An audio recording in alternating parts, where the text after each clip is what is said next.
हरिः ओम् श्रीगुरुभ्यो नमः हरिः ओम् ॐ पार्थाय प्रतिबोधितां भगवता नारायणेन स्वयं व्यासेन ग्रथितां पुराणमुनिना मध्ये महाभारतम् अद्वैतामृतवर्षिणीं भगवतीम् अष्टादशाध्यायिनीम् अम्ब त्वामनुसन्दधामि भगवद्गीते भवद्वेषिणीम् नमोऽस्तु देव्यास विशालबुद्धे पुल्लारविन्दायतपात्रनेत्र येन त्वया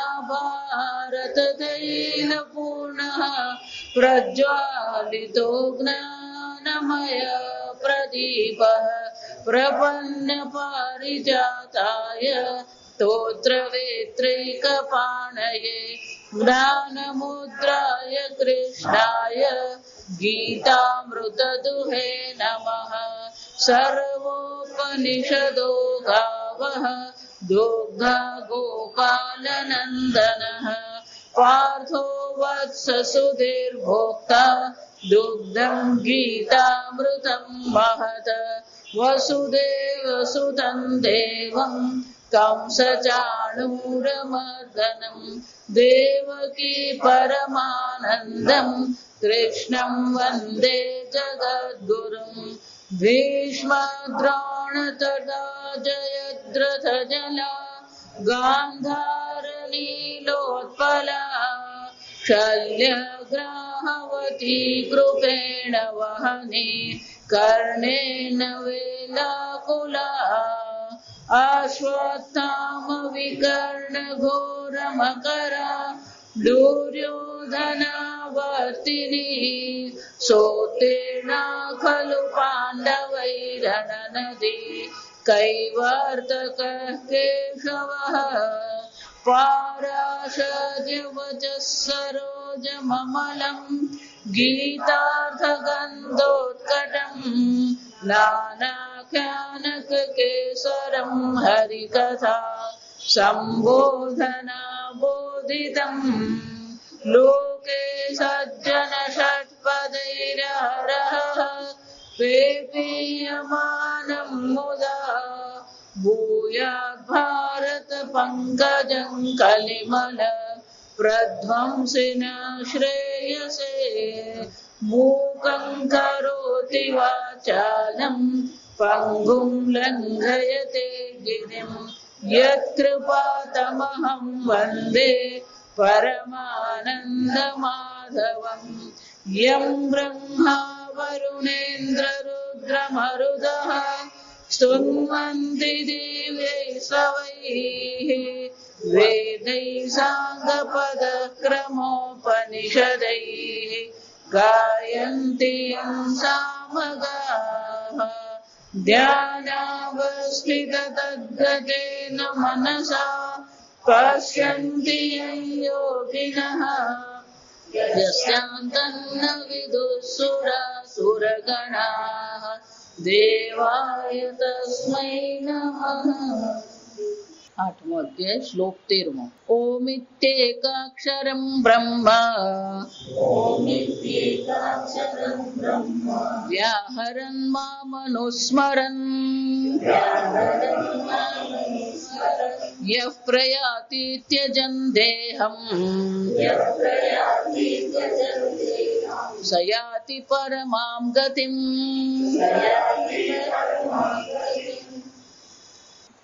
ભગવાન કહી રહ્યા છે આ ઓમકાર દ્વારા પણ મારી ઉપાસના થઈ શકે ને ગઈકાલે આપણે જોયું ઓમકાર બંને પ્રકારથી છે ઓમકારનું આપણે જે માંડુક્ય ઉપનિષદ પ્રમાણે જોયું એ પ્રકારે જો આપણે સમજવાનો પ્રયત્ન કરીએ તો એ ઓમકાર દ્વારા આપણને સીધું બ્રહ્મ જ્ઞાન થઈ શકે અથવા તો એ ઓમકાર જે છે એ ઓમકારની આપણે ઉપાસના કરીએ તો ક્રમ મુક્તિની આપણને અવશ્ય પ્રાપ્તિ થાય, એટલે કે અહીંયાથી બ્રહ્મલોકની પ્રાપ્તિ થાય. બ્રહ્મલોકમાં આપણને બ્રહ્મ જ્ઞાન કરાવવામાં આવે અને ત્યાંથી આપણી મોક્ષ થઈ જાય, ફરીથી પાછો જન્મ ધારણ કરવો પડતો નથી.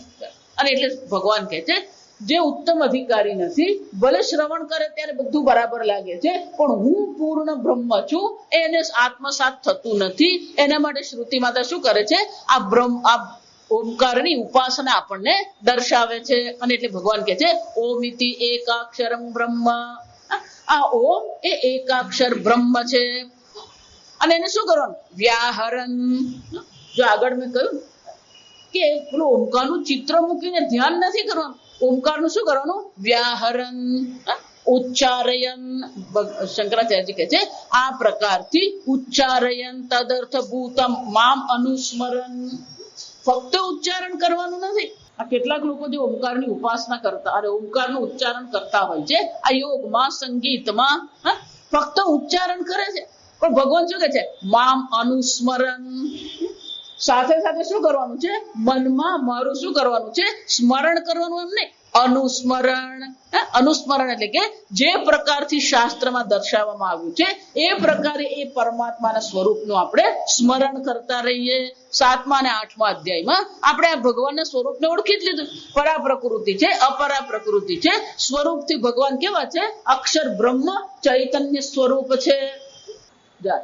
અને એટલે ભગવાન કહે છે ફક્ત ઓમકારનું ઉચ્ચારણ નથી કરવાનું, પણ જે શાસ્ત્ર શ્રવણ કર્યું છે, શાસ્ત્રમાં આપણે જે પરમાત્માના સ્વરૂપને ઓળખ્યું છે એનું પણ સાથે સાથે શું કરવાનું, સ્મરણ કરવાનું. જો એનો અર્થ શું થાય, શાસ્ત્ર શ્રવણ વિના ઓમકારનું ઉચ્ચારણ જે છે એ આપણે કરીશું ખરા અને એનું પુણ્ય મળશે આપણને, પણ જે બ્રહ્મ જ્ઞાનની આપણે ચર્ચા કરીએ છીએ, જે મોક્ષ પુરુષાર્થની ચર્ચા કરીએ છીએ, એની પ્રાપ્તિ થઈ શકે એમ છે જ નહીં. અને ગઈકાલે મેં કહ્યું એમ કે બધાને માટે આ નથી. મારી પાસે વર્ષોથી મૂકી રાખેલું છે પાંડુરંગ આઠવલેજીનો આ એક લેખ છે, 2000માં આવેલો છે. પણ મેં જે કહ્યું બહુ સુંદર રીતે એમણે સમજાવ્યું, એટલે મને એમ તમને વાંચી બતાવું કે કેવું સરસ રીતે બતાવ્યું કે બધાને માટે ઓમકાર છે જ નહીં. ઓમની ઉપાસના કરવા માટે યોગ્ય અધિકારી હોવા જોઈએ.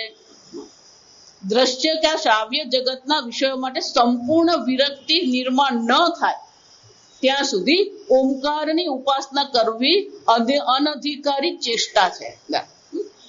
કેમ, એ દ્રષ્ટાંત બહુ સરસ આપે છે કે ઓમકારની ઉપાસના જેમના જીવનમાં દ્વંદ્વોમાં સમતુલા જાળવવામાં આવી નથી. દ્વંદ્વ એટલે શું છે, આ રાગ દ્વેષ છે, શીત ઉષ્ણ, માન અપમાન, આ બધા જે દ્વંદ્વો જે છે એ દ્વંદ્વો પ્રત્યે હજી આપણે શું છે, સમતુલા મેળવી નથી. આગળ ભગવાન બીજા અધ્યાયમાં કહી ગયા સમશત્રૌ ચ મિત્રે છે તથા માન અપમાનયોઃ. આ બધામાં આપણા મનમાં શું હોવું જોઈએ, સમત્વ હોવું જોઈએ. સમત્વ એટલે કે કંઈ પણ થઈ જાય આપણી બુદ્ધિમાં કોઈ પ્રકારનો વિક્ષેપ નહીં આવે. આપણે તો ઠંડી પડે ને તોય વિક્ષિપ્ત થઈ જાય, ગરમી પડે ને તોય વિક્ષિપ્ત થઈ જાય. એટલે એક બેન મને આવી કે માતાજી એટલી બધી ઠંડી પડે તો મારી માળા ફરતી જ નથી, હાથ ઠરી ગયો છે. લોકોને માળા નહીં કરવાના એટલા બધા બહાના મળે છે ને. એટલે કે છે સમતુલા, દ્વંદ્વોમાં સમતુલા જાળવવાની શિક્ષણ લીધું છે, જેની વૃત્તિ અનાસક્ત થઈ છે, વૈરાગ્યમય બની છે, તે જ ઓમકારની ઉપાસનાનો અધિકારી ગણી શકાય. એટલે બહુ સરસ દ્રષ્ટાંત છે. બાલ મંદિરનો વિદ્યાર્થી MA ના વર્ગો ભરવાનો પ્રયત્ન કરે એ કેટલું હાસ્યાસ્પદ છે. બાલ મંદિર વાળો હોય ને એને આપણે MA નું ગણિત ભણાવીએ, શું સમજવાનું, એમ પેલો સંસારી છે, ઘર ધન આ બધું શું છે, જો એટલે એક જ વાક્યમાં કહો, પેલો 5 રૂપિયા છૂટતા નહીં હોય અને પછી ઓમકારની ઉપાસના કરે. એટલે દ્રષ્ટાંત એવું આપે છે કે પેલો બીમાર પડેલો હોય, ટાઇફોઇડ થયેલો હોય અને પછી એને બાસુદી ખવડાવવામાં આવે, એટલે પચે જ નહીં. જો પચે જ નહીં એમ નહીં, પેલો ટાઇફોઇડ ઉગ્ર બને. ટાઇફોઇડ નો રોગ શું થઈ જાય, વધારે ઉગ્ર બને. જો એમ કે છે કે આ ઓમકારની ઉપાસના, ઓમકારના ઉચ્ચારણના કેટલાક શારીરિક ફાયદાઓ ધ્યાનમાં લઈને પણ ઉપાસ્ય તરીકે સર્વજનીય થઈ શકતો નથી. ભલે આપણે અનેક ફાયદા બતાવીએ, સંગીતની દ્રષ્ટિએ, મનની દ્રષ્ટિએ, શરીરની દ્રષ્ટિએ, કેમ એના પર સ્પંદન છે, એ સ્પંદનના ફાયદા ઘણા બધા છે, ના નથી, પણ એને કારણે થઈને પણ શું છે, એની ઉપાસના કરવી જોઈએ નહીં. તેથી તેવા લોકોને ઓમકારના જપ કરવાનું ન કહેતા સગુણ સાકાર ભગવાનની ઉપાસના સમજાવવી જોઈએ. તેથી જ સામાન્ય લોકોમાં કેવળ ઓમનો જપ ન કરતા હરિ ઓમ, ઓમ નમઃ શિવાય, ઓમ નમો ભગવતે વાસુદેવાય વગેરેનો જપ કરવાની પદ્ધતિ છે. એટલે એકલો ઓમ બોલવાનો નથી, પણ શું કરવાનું, સાથે ભગવાનનું નામ લેવાનું. જૂના કાળમાં તો ફક્ત સાચા અર્થમાં સંન્યાસી થયેલા લોકોને ઓમના ઉચ્ચારણનો અધિકારીત્વ આપવામાં આવતું. આ 2000 નો લેખ છે, ફક્ત ઓમકાર પર જ એમણે લેખ લખેલો. એટલા માટે આ મંત્ર દીક્ષા પણ જે કરવામાં આવે કે ઓમકારની ઉપાસના કરવામાં આવે, પણ શાસ્ત્ર તો શું કહે છે, ભલે ભગવાન અહીંયા કહી રહ્યા છે, પણ ભગવાન અહીંયા કેમ કહી રહ્યા છે કે અર્જુન ઉત્તમ અધિકારી છે. આ સમજો, ભલે 18 અધ્યાય થયા છે, પણ 18 અધ્યાયના શ્રવણ પછી એને શું કહ્યું, નષ્ટો મોહ સ્મૃતિર્લબ્ધ્વા તત્પ્રસાદાત મયાચ્યુત. શ્રવણથી એને જ્ઞાન થયું છે. જો ઉત્તમ અધિકારી છે તો એના માટે ઓમકાર આવશ્યક છે, પણ હજી અધિકારીત્વ પ્રાપ્ત કર્યું નથી અને એ ઓમકારની ઉપાસના કરશે તો બહુ મુશ્કેલી ઊભી થાય. અને એટલે ભગવાન કહે છે અનુસ્મરણ. તો આ અનુસ્મરણ કે ને એટલે બધું આવી જાય. શાસ્ત્રનું શ્રવણ કરીએ અને સ્મરણ કરીએ ભગવાનનું, પણ ભગવાનનું સ્મરણ કઈ રીતે કરવાનું છે, અનુસ્મરણ. સ્મરણ નથી કીધું, પણ શું કીધું, અનુસ્મરણ. આ ભગવાનના સ્વરૂપને પહેલા ઓળખવાનું છે શાસ્ત્ર શ્રવણ દ્વારા. એ ભગવાનનું સ્વરૂપ શું છે આપણે શું કરવું છે, સારી રીતે સમજી લેવાનું છે. આપણે જે ઈશ્વરને જાણીએ છીએ અથવા આપણે જે ઈશ્વરને સમજીએ છીએ એ આપણી સમજ કેવી છે, જો વિચારી જો. ઈશ્વરની વ્યાખ્યા એક જ છે. સમજ, ઈશ્વરને 2 સ્વરૂપ છે. એક સ્વરૂપ છે યથાર્થ સ્વરૂપ છે, જેને સચ્ચિદાનંદ બ્રહ્મ કહેવામાં આવે, અથવા તો તૈત્તિરીય ઉપનિષદની ભાષામાં કહે તો સત્યમ જ્ઞાનમ અનંતમ બ્રહ્મ. એ નથી સમજાતું તો ભગવાનનું જે સ્વરૂપ છે એને શું કહેવામાં આવે, જેમાંથી જગત ઉત્પન્ન થયું, જેમાં આ જગત રહે છે અને જેમાં જગત લય પામે છે. યતો વા ઈમાની ભૂતાની જાયન્તે યેન જાતાની જીવંતી યત પ્રયંતમ અભિષમ વિશંતિ તદ બ્રહ્મ. આ ભગવાનનું સ્વરૂપ છે. એ ભગવાનના સ્વરૂપને આપણે સારી રીતે ઓળખી લેવાનું છે. એટલા માટે આ ભગવદ ગીતાનું જે અધ્યયન કરીએ, એક એક શબ્દનું જ્યાં સુધી આપણે અધ્યયન નહીં કરીએ ત્યાં સુધી પૂર્ણતઃ પરમાત્માના સ્વરૂપને આપણે ઓળખી શકતા જ નથી. 7મા અધ્યાયમાં આપણે જોયું, 8મા અધ્યાયમાં, 9મા અધ્યાયમાં આ બધે જોઈશું. અને ભગવાન જયારે પોતાનું સ્વરૂપ પ્રગટ કરે છે ત્યારે ભગવાન સ્વયં જ કે છે મત્સ્થાની સર્વભૂતાની નચ મત્સ્થાની ભૂતાની. એક વાર કે છે આ સર્વભૂતો મારામાં છે, પછી ફેરવી તોડીને શું કે છે, નચ મત્સ્થાની ભૂતાની, કોઈ મારામાં છે જ નહીં. આવું કૃષ્ણ ભગવાન જ કરી શકે. આ સમજો, એ ઉભાઈ રે વાંકા અને બોલે શું છે, એ વાંકું જ બોલે. એટલે જ બાકે બિહારી કહેવાય. જો આ સમજો, વૃંદાવનમાં કોણ છે, પેલા બાકે બિહારી. ભગવાનની વિશેષતા એ છે વક્રતા હોવા છતાં પણ સુંદર છે. આ જગતના એક ભગવાન જ છે જે વક્ર હોય પણ શું હોય, સુંદર હોય. 10મા અધ્યાયમાં ભગવાન પોતાની વિભૂતિ બતાવે છે. 11મા અધ્યાયમાં અર્જુન વિનંતી કરે છે એટલે વિરાટના દર્શન કરાવે છે. ભગવાન પોતાના સ્વરૂપને અનેક પ્રકારથી પ્રગટ કરે છે. આ બધું સમજી લીધા પછી શું છે, અનુસ્મરણ. સ્વામીજી બહુ સરસ કહેતા કે શાસ્ત્ર અધ્યયન જો કરતા રહીએ, વર્ષો વર્ષ શાસ્ત્ર અધ્યયન કરીએ, એને આપણે આત્મસાત કરવાનો પ્રયત્ન કરીએ, ધીરે ધીરે આપણામાં પણ એ અધિકારીત્વ આવવાનું જ છે. હું તો અધિકારી નથી, નીચે બેસી પડવાનું નથી. બાળકો હોય, આ બાળકોને ક્યારેક એવું થાય, એટલું સમજાતું નથી મમ્મી, પણ એક વાર સમજાવ, બીજી વાર સમજાવ, ત્રીજી વાર સમજાવજે. પડતા ઝાડ કરોડિયો, ભોંય મહી પછડાય. પેલો કરોડિયો ઝાડ ગણાવ બેઠો, પણ શું થાય છે, પેલો નીચે પડ્યો, એક વાર પડ્યો, બીજી વાર પડ્યો, પેલો 7મી વખતે શું થયું, પેલું ઝાડું બની ગયું. એમ આપણે પણ શું કરતા રહેવાનું, પુનઃ પુનઃ પૌન. એટલે શંકરાચાર્યજી કહે છે પૌનઃ પુણ્ય શ્રવણમ કુર્યાત. સતત શું કરતા રહીએ, આ શાસ્ત્રનું શ્રવણ કરતા રહીએ. શાસ્ત્ર વાંચવાનું નથી. જો આ વાંચવું જે છે ને એ પુરાણ માટે છે. શિવ પુરાણ હોય, ભાગવત પુરાણ હોય, આ બધી વસ્તુ કેવી છે એ આપણે વાંચી શકીએ. પણ ભગવદ ગીતા છે, ઉપનિષદ છે, આ બધું વાંચવાની વસ્તુ છે. વાંચવાથી કઈ પલ્લે નહીં પડે. એટલે શું કરવું પડે? શ્રવણ કરવું જ પડે. અને એટલા માટે ભગવાન એક સરસ મજાનો શબ્દ મૂકી દે છે, અનુસ્મરન અનુચિંતયન યહ પ્રયાતિ મ્રિયતે. ભગવાન કહે છે મૃત્યુ સમયે એ અધિકારી છે, સંન્યાસી છે, અને શું કરે છે? વ્યાહરણ ઓંકારનું ઉચ્ચારણ કરે છે. અને ગઈકાલે જોયું એના પ્રાણને પણ શું કરી દીધો છે? સંયમ કરી દીધો છે. હૃદયમાં મનને સ્થિત કરી દીધું છે. જ્યાં બધું યાદ રાખો ને તો જ આગળ ચાલી શકાય. કાલે શું કીધું તમારે યાદ રાખવાનું? કેમ તમારે પ્રવચન કરવાનું છે? જો બાળક સરવાળો અને બાદબાકી શીખે નહીં બરાબર, તો ગુણાકાર અને ભાગાકાર એને આવડવાનું યાદ રાખવું જ પડે. ગઈકાલે કહ્યું કે એક વાર એના પ્રાણને શું કરે? ઉર્ધ્વગામિન્યા નાડ્યા, પેલી સુષુમ્ના નાડી દ્વારા એ હૃદયથી એને શું કરે છે? ઉર્ધ્વ ઉપર લઈ જાય. અને ત્યાં ગયા પછી પણ શું કરવાનું છે? વ્યાહરણ ઓંકારનું ઉચ્ચારણ કરવાનું છે. અને ઓંકારના ઉચ્ચારણની સાથે સાથે એ પરમાત્માના સ્વરૂપનું એને ચિંતન કરવાનું છે. તો શું થશે? સહ યહ પ્રયાતિ ત્યજન દેહમ. આ પ્રકારથી એ પ્રયાણ કરી રહ્યો છે. અને પ્રયાણ કરતી વખતે શું કરે છે? આ દેહને છોડી દે છે. પરિત્યજન દેહમ શરીરમ ત્યજન દેહમિતિ પ્રયાણ વિશેષાર્થમ દેહ ત્યાગેન પ્રયાણમ. તો કે છે એની ગતિ થાય છે. આ દેહ છોડીને એનો પ્રાણ ઉર્ધ્વ ગમન કરે છે. પણ શું થાય છે? આત્મનઃ ન સ્વરૂપ નાશેન ઇત્યર્થઃ. આ મૃત્યુ તો થઈ ગયું, પણ કે આત્માનું મૃત્યુ થયું? આત્માનું મૃત્યુ નથી, ફક્ત આ દેહનું મૃત્યુ થાય છે. આ દેહમાંથી પ્રાણ બહાર નીકળી ગયા એટલે દેહ મૃત્યુ પામ્યો. શંકરાચાર્ય કહે છે આત્માનું સ્વરૂપ જે સચ્ચિદાનંદ બ્રહ્મ જે છે એના સ્વરૂપનો નાશ થતો નથી.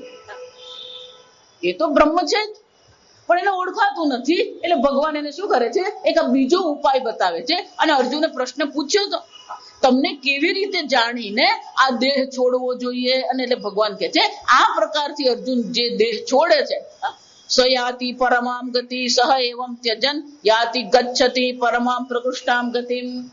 આ પ્રકારથી ઓમકારનું ઉચ્ચારણ કરતા કરતા એ જ્યારે પ્રાણના ત્યાગ કરે છે, એ પ્રાણનો ત્યાગ કરે છે ત્યારે એને ઉત્કૃષ્ટ ગતિની પ્રાપ્તિ અવશ્ય થાય છે. એનો અર્થ શું થયો? મૃત્યુ સમયે આ બધી વસ્તુ યાદ રહેવી જોઈએ. ભગવાન અનુસ્મરણ જે કહે છે એ અત્યારે અનુસ્મરણનું નથી કહેતા. ક્યારે છે? પેલું મૃત્યુ સમયે આ બધું શું યાદ આવવું જોઈએ? જે શ્રવણ કરેલું છે બધું શું થવું જોઈએ? આગળ ભગવાન કહી ગયા યમ યમ ભાવમ સ્મરણ મુક્ત્વા ખલેવરમ. જે જે ભાવ સાથે તમે આ શરીર છોડશો એ ભાવની તમને પ્રાપ્તિ થશે. પણ આ દેહ છોડવાનો શ્રેષ્ઠ ઉપાય તો કયો છે? આ જ છે કે આપણા પ્રાણને એ હૃદયમાંથી આપણે આજ્ઞા ચક્ર સુધી લઈ જઈએ, ત્યાંથી ઉર્ધ્વ ગમન એને કરાવીએ. અને સાથે સાથે શું કરવાનું? ઓમકારનું ઉચ્ચારણ કરીએ તો ભગવાન કહે છે એને પ્રકૃષ્ટ એટલે કે શ્રેષ્ઠ ગતિની પ્રાપ્તિ અવશ્ય થાય છે. પેલું અનુસ્મરણ કહ્યું ને ભગવાને જાતનું. એટલે ભગવાન હવે પછીના શ્લોકમાં આ અનુસ્મરણ શું છે અને એ ક્યારે થઈ શકે? મૃત્યુ સમયે પરમાત્માનું ચિંતન આપણે કરવાનું છે. પણ એ મૃત્યુ સમયે ચિંતન કેવી રીતે થઈ શકે અને એને માટેનો ઉપાય શું છે એ ભગવાન હવે આપણને આ 14મા શ્લોકમાં દર્શાવે છે. આપણે બહુ વાંચવાનો બાકી. અનન્ય ચેત સતતમ યો મામ સ્મરતિ નિત્યશઃ તસ્યાહં સુલભં પાર્થ નિત્યયુક્તસ્ય યોગિનઃ મામુપેત્ય પુનર્જન્મ દુઃખાલયમ શાશ્વતમ નાપ્નુવન્તિ મહાત્માનઃ સંસિદ્ધિં પરમાં ગતાઃ.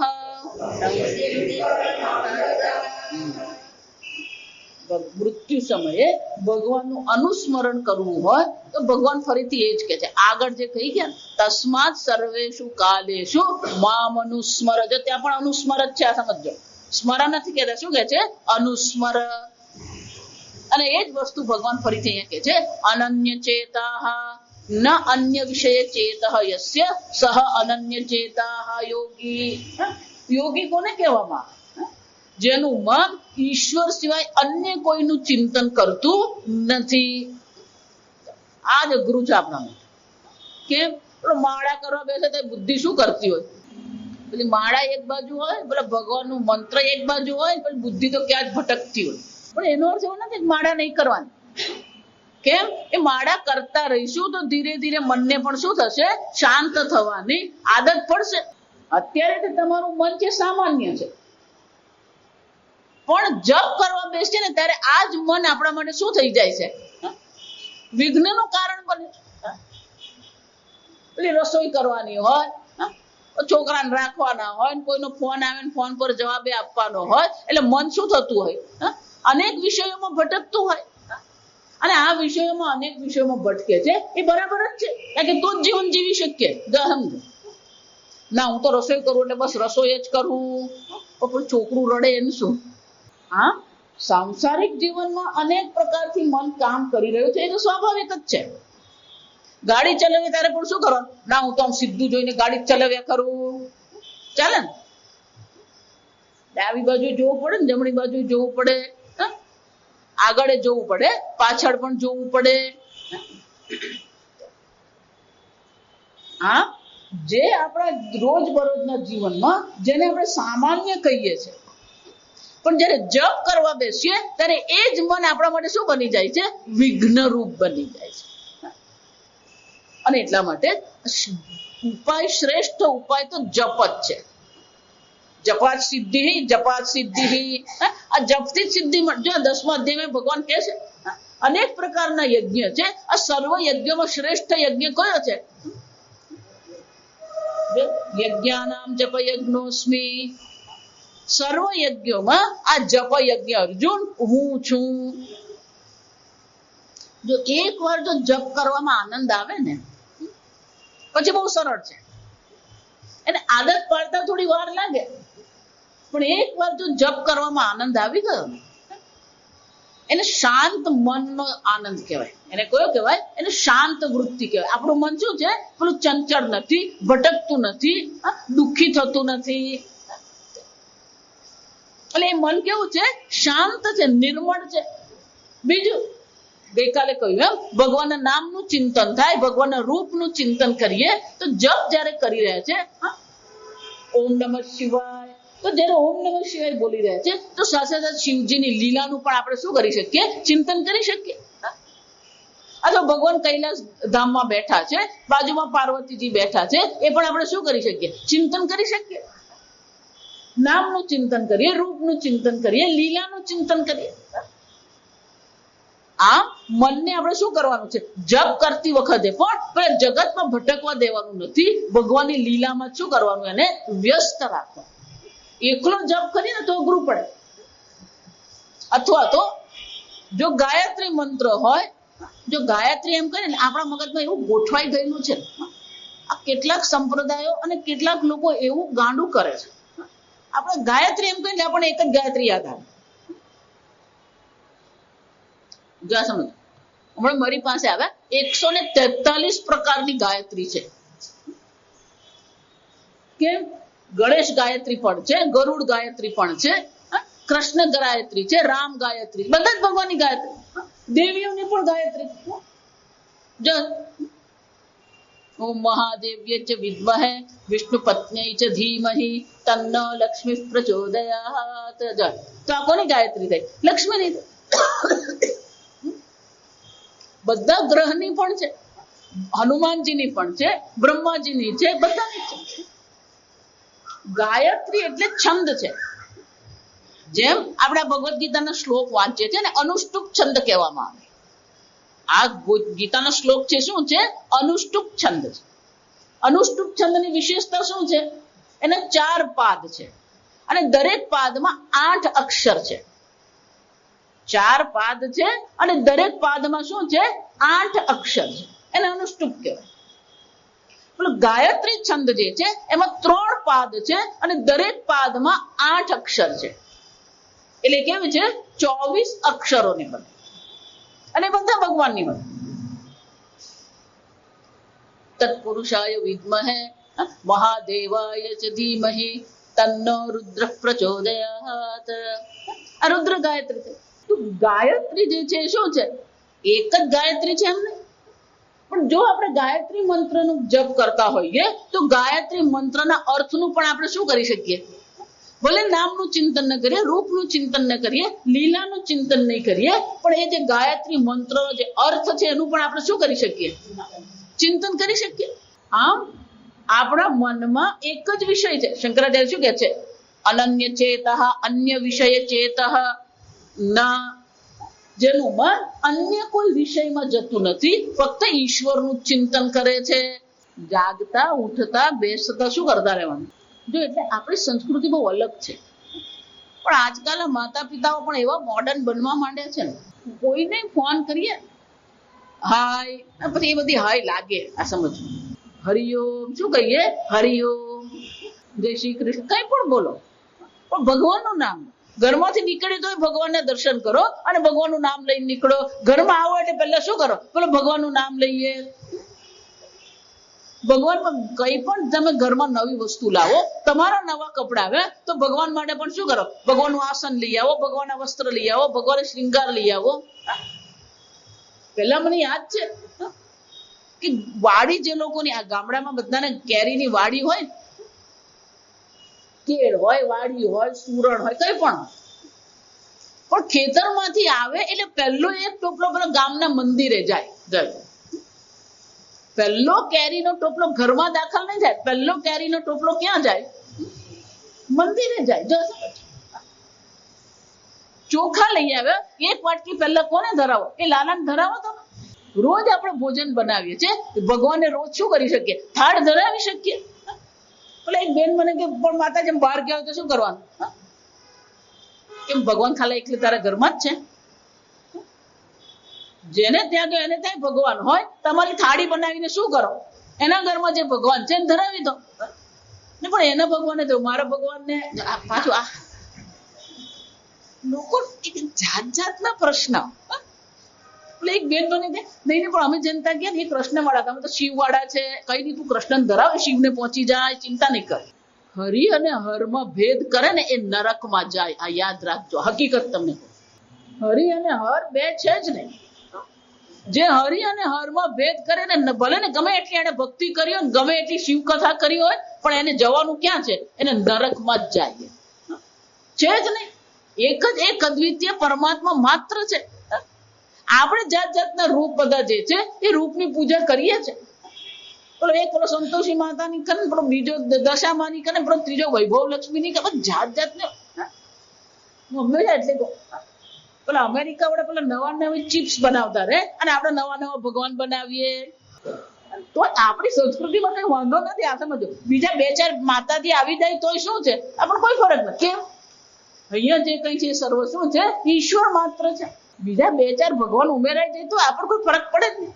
અમારી બ્રાહ્મણ છે એ ક્યારેય પણ પૂજા કરાવે ને, જા કોઈને થાય પૂજા કરાવવા જાય, યજ્ઞ કરાવવા જાય, ચંડી હોમ કરાવવા જાય, એનો સ્વભાવ. આ ઘણા બ્રાહ્મણ એવું કરે. કુલ દેવતાભ્ય નમઃ, ગ્રામ દેવતાભ્ય નમઃ, સ્થાન દેવતાભ્ય નમઃ, જળ દેવતાભ્ય. જેટલા દેવતા ઉમેરવા એટલે શું કરતા રહેવાનું, ઉમેરતા રહેવાનું. બધા દેવતાઓ જ છે. નદી પણ આપણા માટે શું છે, દેવતા. માતા ગંગા નદી છે, જો ગંગે છે, યમુને છે, ગોદાવરી સરસ્વતી નર્મદે સિંધુ કાવેરી જલસ્મિન સન્નિધિમ કુરુ. સ્વામીજી બહુ સરસ કહેતા, જલસ્મિન અસ્મિન બકટ જલે. શું કરવાનું, કયા જળમાં, આ ડોલના જળમાં શું કરવાનું, ગંગે છે, યમુને છે, કરી દેવાનું. પણ કે આવે ખરા, કરતો ખરો. શાસ્ત્ર એવું કે છે, શ્રદ્ધાથી કે શ્રદ્ધા વગર પણ શું કર, તું કર. કેમ, તે ભગવાનનું નામ લીધું, તારું કલ્યાણ અવશ્ય થાય. તને શ્રદ્ધા છે કે નથી એને કોઈ પ્રયત્ન, એને કની સાથે શું છે, કોઈ સંબંધ છે. સવારે ઉઠીએ એટલે પેલા શું કરવાનું, કરાગ્ને વસત. પણ માતાજી અહીં તો કોઈ લક્ષ્મી દેખાતી જ નથી, આમાં તો બેંકનું ખાતું ખાલી જ રહે. ઉઠીએ ત્યાંથી શું કરવાનું છે, અનન્ય ચેતા, સતત ભગવાનનું આપણે સ્મરણ કરતા રહીએ. સ્નાન કરીએ ત્યારે ભગવાનનું સ્મરણ કરીએ. સ્નાન કર્યા પછી સૂર્યનારાયણને અર્ઘ્ય ધરાવીએ. સ્નાન કર્યા પછી પૂજા કરવા બેસીએ.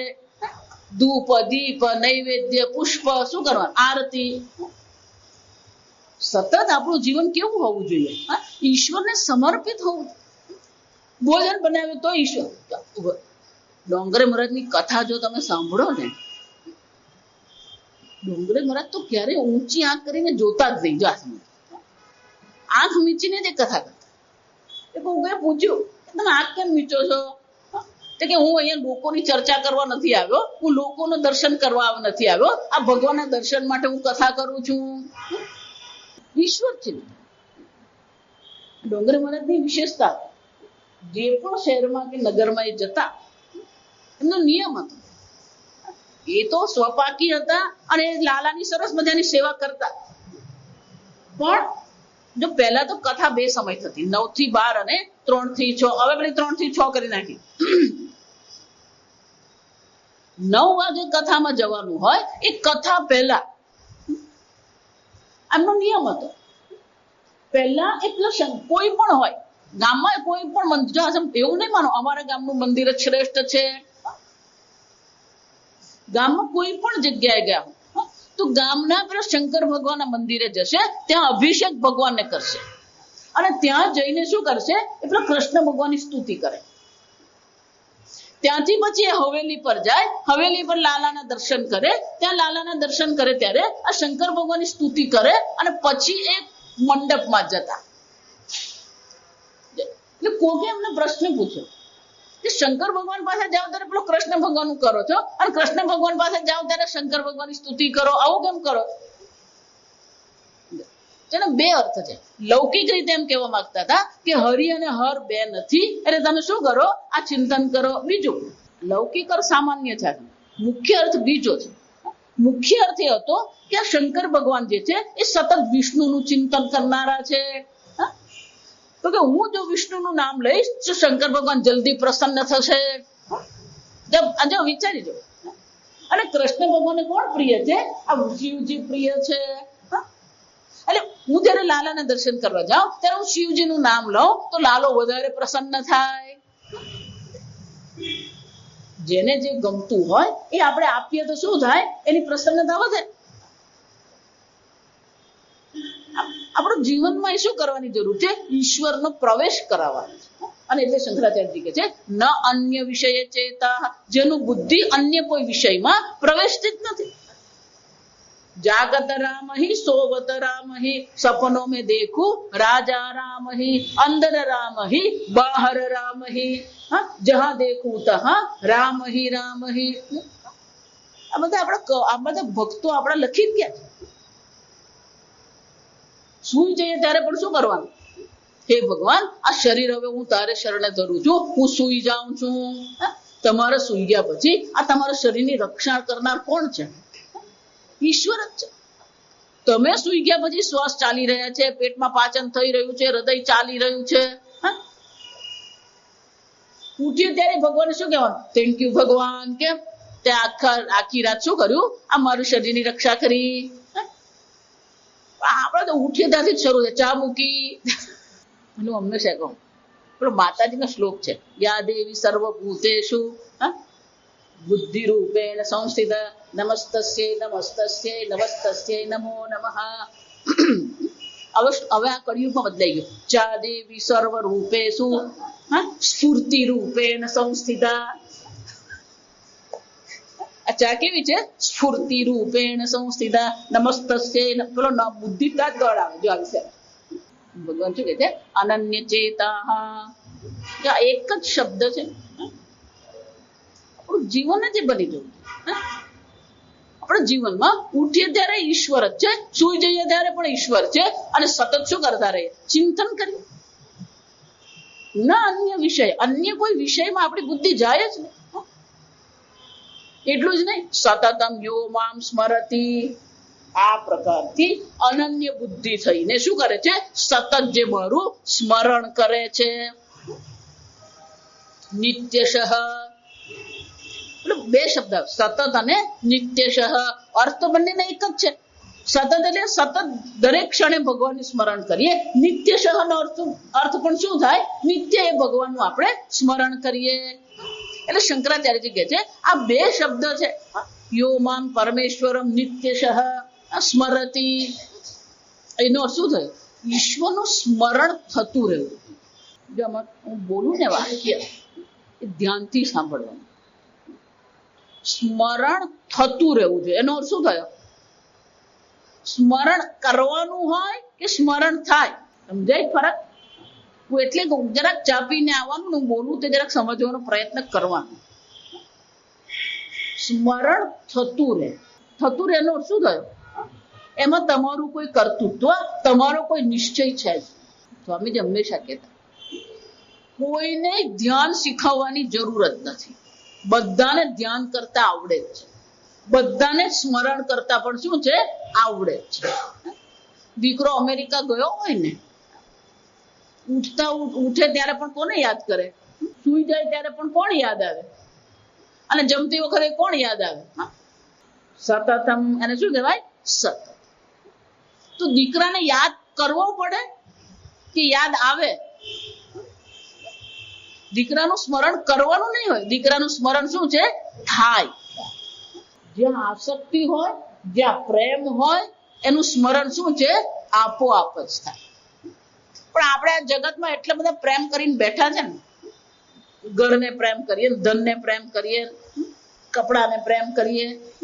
તમે જો તમે ઊંધી રીતે બતાવો, જે વસ્તુ તમારી સ્મૃતિમાં છે એ પુરવાર કરે એના પ્રત્યે તમને પ્રેમ છે. તમારે જ નક્કી કરવું પડે કે તમે જયારે ધ્યાન કરવા બેસો, તમે જયારે જપ કરવા બેસો, ત્યારે તમને શું યાદ આવે?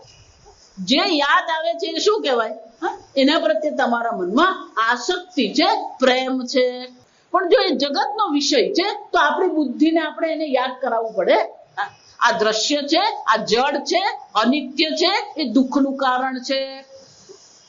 યદ્રશ્યમ તજ્જડમ તદનિત્યમ તદુઃખાત્મકમ.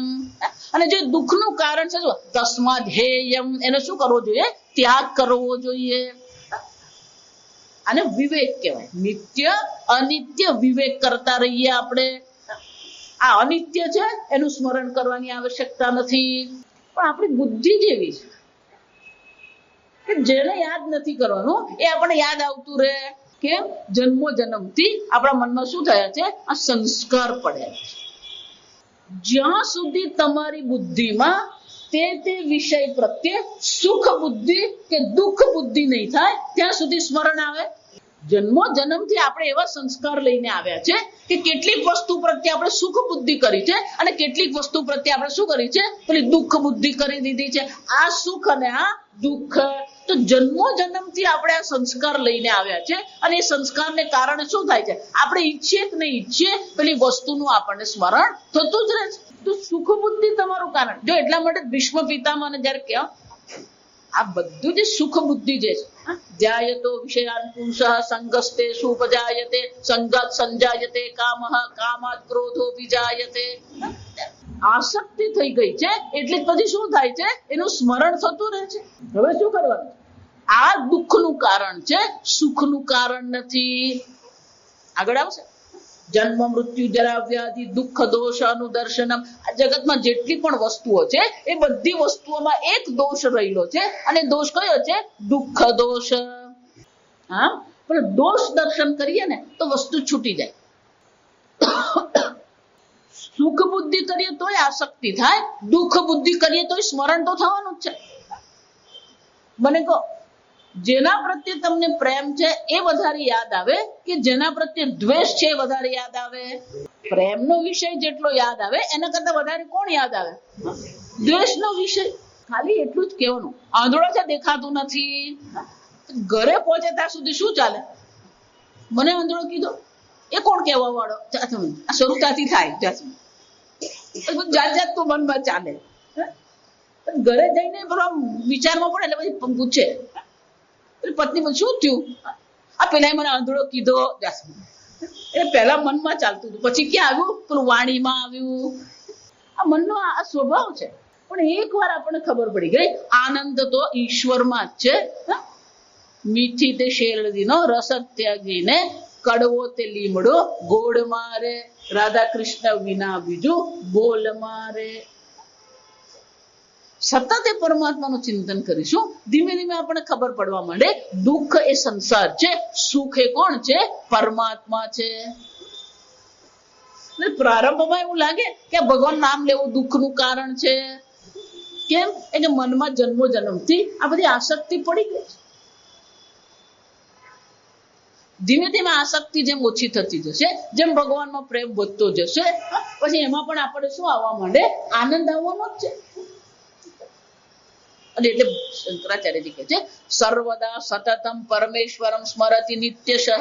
સતત એ પરમાત્માનું ચિંતન કરે છે, નિત્ય એ પરમાત્માનું ચિંતન કરે છે. પણ સત્ય અને નિત્ય બે શબ્દ ભગવાને વાપર્યા, એટલે અહીંયા શંકરાચાર્યજી કહે છે સતતમિતિ નૈરંતર્ય મુચ્યતે. સતત એટલે શું છે? નિરંતર. અંતર એટલે અટકવું, અટક્યા વગર નિરંતર શું કરતા રહીએ?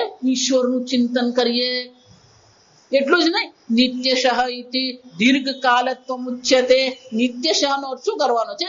નિત્યનો અર્થ પણ સતત જ થાય, પણ બે સાથે લીધા છે. તો શંકરાચાર્યજી કહે છે નિત્યશઃ નો અર્થ શું કરવાનો? દીર્ઘકાલ પર્યંતમ.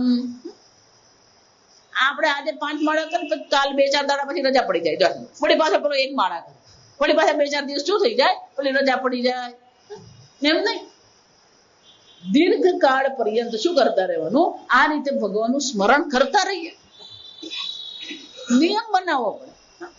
જો મનનો એક સ્વભાવ છે, કોઈ પણ વસ્તુ તમે એક જ સમયે એક જ સ્થાન પર થોડા દિવસ કરતા રહેશો, પછી તમે જ્યાં પણ હોશો ને મન તમને યાદ કરાવશે. 7 વાગી ગયા, ચાલો જપ કરવાનો છે. આ મનનો સ્વભાવ છે. કેમ? કારણ કે મનનું અધિષ્ઠાન પણ કોણ છે? એ સચ્ચિદાનંદ પરમાત્મા જ છે. મનનું જે સ્વરૂપ જે છે, મનનું સ્વરૂપ વૃત્તિ, જો આપણે જોઈ ગયા દરેક વૃત્તિ પણ ચૈતન્યમાંથી બની ચૈતન્યમાં જ રહે છે, અને ચૈતન્યમાં એ લય પામે છે. તો વૃત્તિ પણ શું છે? ચૈતન્ય સ્વરૂપ પરમાત્મા જ છે. વૃત્તિ પણ ચૈતન્ય સ્વરૂપ પરમાત્મા જ છે. પણ પેલા નામ રૂપમાં બુદ્ધિ શું થઈ ગઈ છે? અટવાતી રહે છે.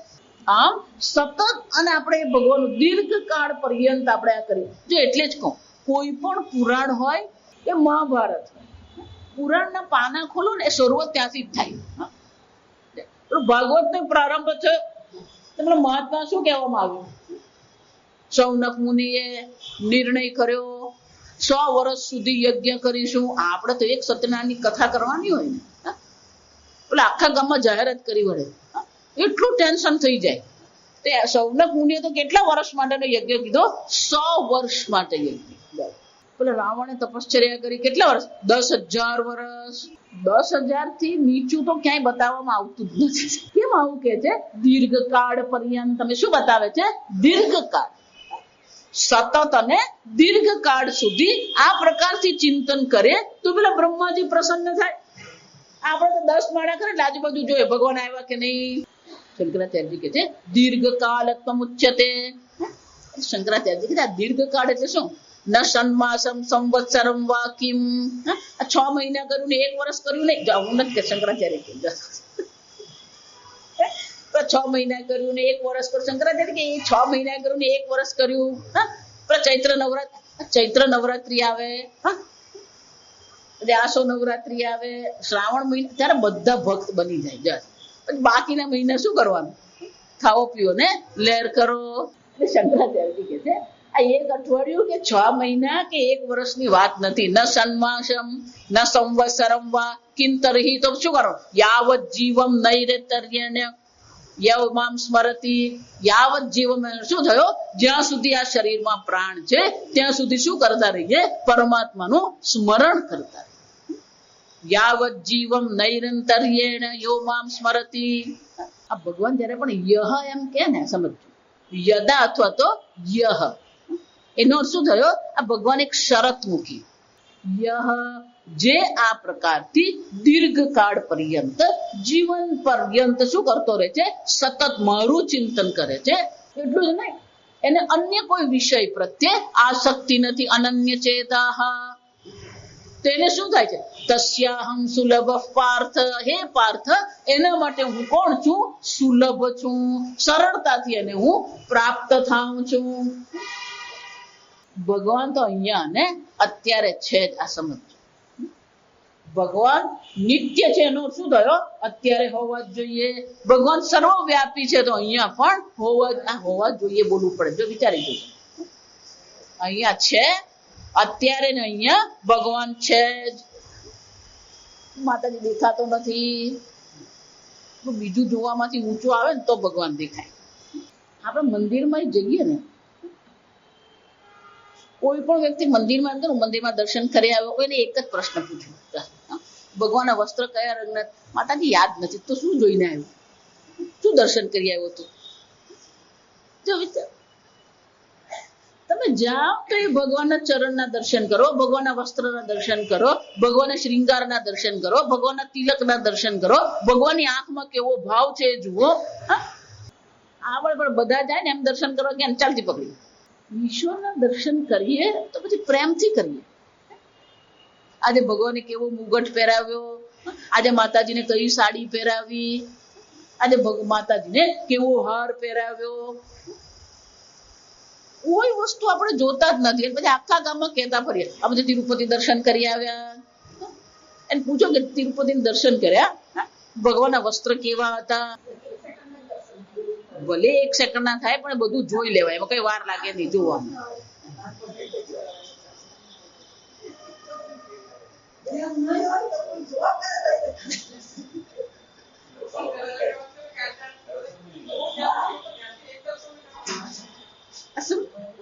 ઈશ્વરને આપણે સ્મરણ કરવું હોય તો ઈશ્વરના સ્વરૂપને આપણે જોઈએ તો પછી બેઠા બેઠા શું કરી શકીએ? તમારે જો ઈશ્વરનું સ્મરણ કરવું હોય, ચિંતન કરવું હોય તો પહેલા એ મગજમાં શું હોવું જોઈએ? એ રૂપ આપણા મગજમાં આવવું જોઈએ, તો પછી તમે એનું સ્મરણ કરી શકો. મંદિરમાં જાય ને, મંદિરમાં જઈએ એમ શું કરે? એટલું સરસ પેલું પ્રસાદ, એટલો સરસ. ભગવાન કેવા હતા તે પેલો પ્રસાદ, પ્રસાદ મહાપ્રસાદ. માતાજી ત્યાં મહાપ્રસાદ મળતો હતો. તું મહાપ્રસાદ ખાવા ગયેલો, ભગવાનના દર્શન કરવા ગયેલો. અહીંયા ભગવાન આપણે બહુ સરસ કહી રહ્યા, હું સુલભ ક્યારે થાઉં? ઈશ્વર સુલભ ક્યારે બને? કોના માટે બને? યહ અનન્ય ચેતાહ, જે અન્ય વિષયનું ચિંતન કરતો નથી, સતત દીર્ઘકાળ પર્યંત મારું ચિંતન કરે છે, તેના માટે હું શું બનું છું? સુલભ બનું છું. તસ્યાહમ સુલભ પાર્થ. કેમ? નિત્ય યુક્તસ્ય યોગિનઃ. એ યોગી કેવો છે? નિત્ય યુક્તસ્ય, સતત એ મારું ચિંતન કરનારો છે. નિત્ય યુક્ત, સતત યુક્ત ને જોડાયેલો. એ સતત શરીરથી, ઇન્દ્રિયથી, મનથી, બુદ્ધિથી શું છે? સતત ઈશ્વર સાથે એ જોડાયેલો છે.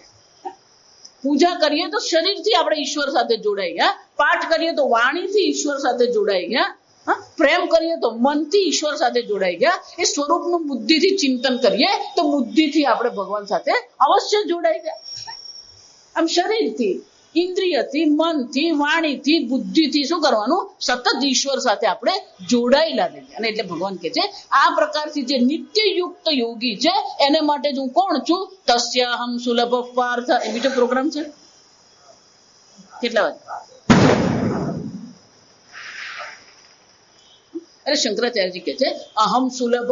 આ ભગવાન સુલભ છે. ભગવાન કે છે હું સુલભ છું. સુલભ નો અર્થ શું થાય?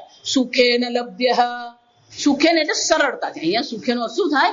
ભગવાન એને માટે સરળતાથી ઉપલબ્ધ છે. કેમ? નિત્ય યુગ સદા સમાહિતસ્ય, એ સતત મારામાં સમાહિત થયેલો છે. યતઃ. શંકરાચાર્યજી એટલે આ શ્લોકનો અર્થ આપણને બતાવે છે. યતઃ એવમ, આવું હોવાથી જ અતઃ અનન્ય ચેતાસન મયી સદા સમાહિતો ભવેત. આ શ્લોકનો અર્થ આટલો જ છે કે આપણે ભગવાનમાં શું કરવાનું છે? આપણી બુદ્ધિને સમાહિત કરવાની છે. અને કેવી રીતે? અનન્ય ચેતાહ. જેમ પેલો યોગી ભગવાનને અનન્ય ચેતા છે અને એને ભગવાનની પ્રાપ્તિ થાય છે, એના માટે ભગવાન સુલભ છે. તો આપણે પણ જો અનન્ય ચેતા બનીશું તો આપણા માટે પણ ભગવાન શું થઈ જવાના? સુલભ થઈ જ જવાના. અને એટલા માટે શંકરાચાર્યજી કહે છે મયા સદા સમાહિતો ભવેત. ભગવાન આપણને કહી રહ્યા છે તું સતત મારામાં જ સમાહિત થઈને રહે. ઈશ્વરમાં સમાહિત થઈ જવાનું છે, બીજી કોઈ વસ્તુ નહીં. જો આ છેલ્લે આ જગતમાં તમે જેટલા કર્મ કરી રહ્યા છો એ બધા કર્મ કરવા માટે તમને કોઈ પ્રકારે બહુ વિશેષ ચિંતન કરવાની આવશ્યકતા નથી. આ સમજ કે આપણા 90% કામ બધા યાંત્રિક છે. તમે રોટલી બનાવતા હોય કે બેંકમાં કામ કરતા હોય, આ બધા કામ કેવા હોય છે? રોજના જ હોય છે. અને એ કરતા કરતા તમારી બુદ્ધિ તો શું કરતી હોય છે? જગતનું ચિંતન કરે જ છે. સ્વામીજી કે પેલી રોટલી બનાવતી હોય ને, પેલી ડોકી વાંકી કરીને ફોન પર વાત કરતી જાય ને રોટલી બનાવતી જાય. એનો અર્થ શું થયો? રોટલી બનાવતી વખતે તમારે કઈ એટલું બધું વિશેષ ધ્યાન આપવાની જરૂર નથી. રોજ આપણે અહીંયા આવતા હોઈએ, પછી રોજ આવવાનું હોય, પછી એક વાર આદત પડી ગઈ હોય, પણ તમારે વિચારવું પડે હવે ડાબી બાજુ વળવાનું હોય, જમણી બાજુ વળવાનું. પેલો વિચારતો ક્યારે અહીંયા પહોંચી જાય ને એને જ ખબર નહીં પડે. એનું શું થાય? ભલે તમે રસ્તા પર ચાલી રહ્યા છો, ભલે રસ્તામાં ભીડ છે, પણ અહીંયા આવવામાં તમારે કઈ વિશેષ ચિંતન કરવું પડે, વિશેષ વિચાર કરવો પડે નહીં. આમ આપણું બધું જીવન યાંત્રિક છે. એનો અર્થ શું થયો? એ થતું રહે છે. અને જો એ થતું રહેતું હોય તો આપણા મનને આપણે મુક્ત કરીને શું કરી શકીએ? ઈશ્વરનું ચિંતન કરી શકીએ. અને એટલે ભગવાન અહીંયા કહી રહ્યા છે કે આ પ્રકારથી તું તારા મનને મારામાં સમાહિત કરીને તારે જે જીવન જીવવાનું છે તો જીવવાનું જ છે.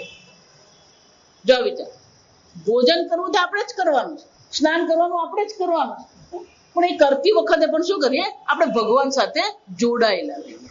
અને જેટલું આપણું મન ભગવાન સાથે જોડાયેલું રહેશે એટલા જ ભગવાન આપણા માટે સુલભ બની જશે.